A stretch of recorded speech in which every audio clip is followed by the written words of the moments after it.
భోగి పర్వదినం సందర్భంగా హన్మకొండ జిల్లా ఐనవోలు శ్రీ మల్లికార్జున స్వామి బ్రహ్మోత్సవాలలో రాష్ట్ర దేవాదాయ శాఖ మంత్రి కొండ సురేఖ పాల్గొన్నారు. వర్ధన్నపేట ఎమ్మెల్యే కేఆర్ నాగరాజ్తో కలిసి స్వామివారికి ప్రత్యేక పూజలు నిర్వహించారు. బ్రహ్మోత్సవాల ఏర్పాట్లను పరిశీలించిన మంత్రి భక్తులకు అన్ని మౌలిక సౌకర్యాలు కల్పించాలని అధికారులను ఆదేశించారు. ఈ సందర్భంగా ఐనవోలు జాతర తాత్కాలిక బస్టాండ్ను ప్రారంభించారు.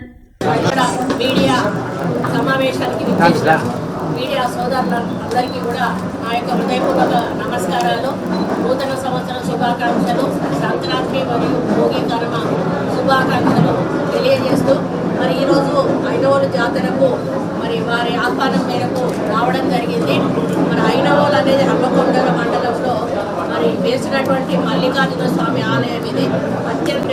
అయ్యన్న దేవుడు ఈ ఆలయాన్ని నిర్మించినట్లు చరిత్ర చెబుతా ఉంది. ఆయన పేరు మీదనే ఈ ఊరికి అయ్యన్నవోలు అంటే ఐనవోలు అనేటువంటి పేరు రావడం జరిగింది. మరి కాకతీయ కాలం తర్వాత కాలంలో కాకతీయ రాజులు ఈ ఆలయాన్ని మరింత అభివృద్ధి చేయడం జరిగింది.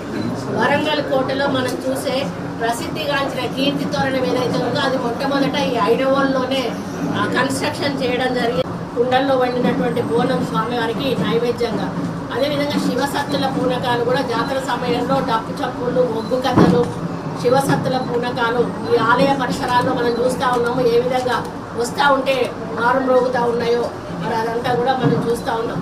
మరి విశేషాలు ఏంటంటే ఇక్కడ సంతానం లేనివారు, వివాహం ఆలస్యం అవుతున్న వారు ఇక్కడ స్వామివారి బండారి చల్లుకుంటే మరి వాళ్ళకు ఆ కోరికలు తీరుతాయనేటువంటి ఒక నమ్మకం ఉన్నది. కాబట్టి ఇటువంటి ప్రసిద్ధిగాంచినటువంటి ఈ ఐనవోలు మరి జాతరను గత ప్రభుత్వం అయితే ఈ యొక్క గుడిని ఇక్కడ కూడా మరి అభివృద్ధి చేసిన దాఖలాలు లేవు. మరి ఇప్పుడే ఎమ్మెల్యే గారు వారు చెప్పడం జరుగుతూ ఉంది. ఒక 2 కోట్ల నిధులు మాకు ఇచ్చినట్టయితే మేము కొన్ని రిపేర్స్ చేయించేటివి ఉన్నవి, ఆ మండపం అది దాన్ని చేయించుకున్నామని చెప్పారు. అయితే ఈ సంవత్సరం మాకు ఆల్రెడీ ఫండ్స్ అంతా కూడా మేము టెంపుల్స్ కేటాయించడం జరిగింది. వచ్చే సంవత్సరం 100% వచ్చి అంటే ఫైనాన్షియల్ ఇయర్లో తప్పకుండా 2 కోట్ల రూపాయలు ఈ ఐనవోలు దేవస్థానానికి మా తరఫున ఎండోమెంట్ తరఫున ఇస్తానని చెప్పి మరి తెలియజేస్తూ ఉన్నాను. అదే క్రమం కూడా 100% చేస్తాము. మరి అదేవిధంగా అన్న కోరినట్టుగా 2 కోట్ల రూపాయలు నెక్స్ట్ స్టార్టింగ్లోనే అన్నకు శాంక్షన్ ఇస్తానని చెప్పి ఈ సందర్భంగా వారికి విజ్ఞప్తి చేస్తూ మరి మీరు ఒక లెటర్ ఇవ్వండి, నేను కూడా ఒక లెటర్ ఇస్తాను టూరిజం మినిస్టర్ గారికి ఇక్కడ హరిత హోటల్ కన్స్ట్రక్షన్ కోసము.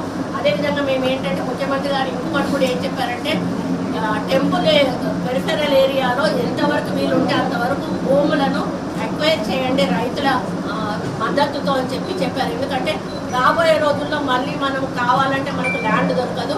కాబట్టి ముందే మనం ఎంతవరకైతే ఇవ్వగలుగుతారో వాళ్ళ దగ్గర మనము మాట్లాడి వాళ్ళని ఒప్పించి వాళ్ళకు కావాల్సినంత అంటే కలెక్టర్ గారితో డీల్ చేసి ఆ యొక్క ల్యాండ్ ఎంతవరకు వీలుంటే అంతవరకు మనకు అక్వైర్ చేసి గుడి చుట్టూ పెట్టుకుంటే అది గుడి ల్యాండ్గా మిగిలిపోతుంది అని చెప్పడం జరిగింది. ఈరోజు సమ్మక్క సారలమ్మ జాతర దగ్గర కూడా 9 కోట్లు 10 కోట్లు పెట్టి సెంటర్లో ఒక ప్రైవేట్ పీస్ ఉంది. ఆ ప్రైవేట్ పీస్ కూడా ఈరోజు తీసుకోవడం జరిగింది. అట్లా ఉన్నప్పుడు మనకు జాతరలు జరిగినప్పుడు ఎటువంటి ఇబ్బంది కూడా ఉండకుండా ఉండేటువంటి అవకాశం ఉంటుంది.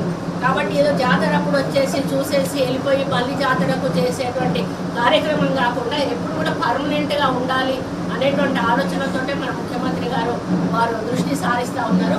మరి అదే పద్ధతిలో మా డిపార్ట్మెంట్ కూడా పనిచేస్తూ ఉంది.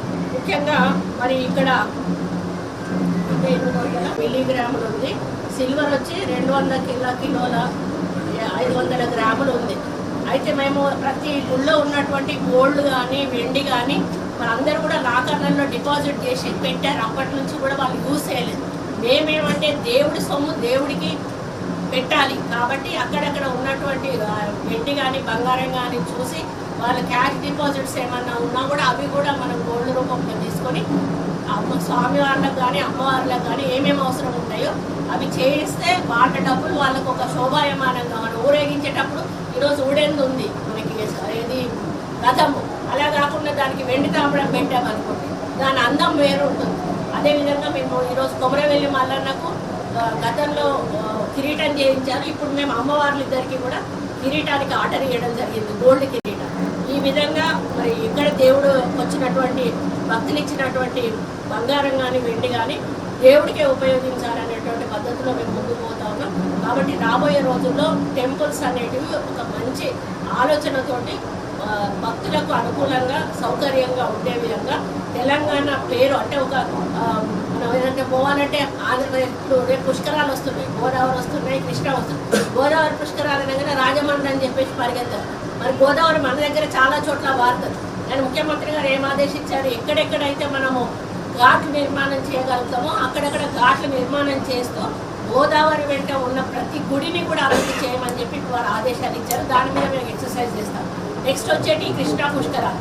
కృష్ణ పుట్టింది మన దగ్గర. కృష్ణ మన దగ్గర నుంచి ఎంత దూరం పోతుందో అంత దూరం కూడా వాటి ఘాట్స్ కూడా నిర్మాణం చేస్తూ వాటికి కూడా అక్కడ ఉన్నటువంటి టెంపుల్స్ను డెవలప్ చేయమని దానికి ప్రణాళిక సిద్ధం చేయమని చెప్పి ముఖ్యమంత్రి గారు చెప్పారు.